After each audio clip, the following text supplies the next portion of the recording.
We're here at Armin Wessel's farm in Garoo. Armin, we've got 3 participants in this soil health project trial, and in the Burdekin. Your site here in Garoo is 14 hectares. We chose this site particularly because you had constraints, and we wanted to compare differences between what we'd call maybe the new farming system to your system to a system that would maybe be a bare fallow as well. And we had some issues with that. Do you want to sort of touch on that and what we're actually doing here? Yeah, this plot had a sodic area in it where the first or second ratoon cane that I bought in already had died. So the first step was putting the drainage in, applying a bit of gypsum was on the list.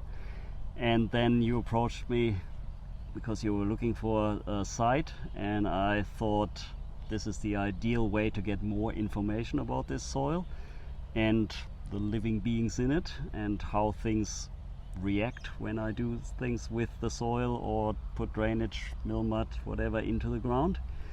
So I was on board with it, and we started with laser leveling.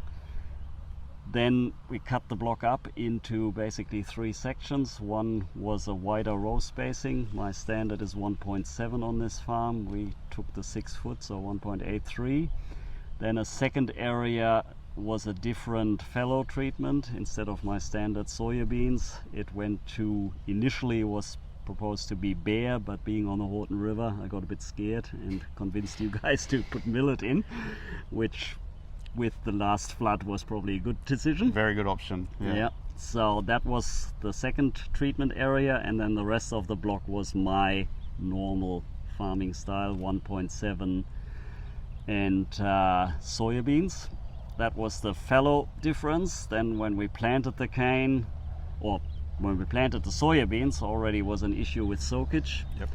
And even though we put gypsum on with a prescription map, still didn't fix the problem immediately, but after a couple of irrigations the soybeans started to get the water they needed, and then we went towards the cane where the irrigation worked reasonably well.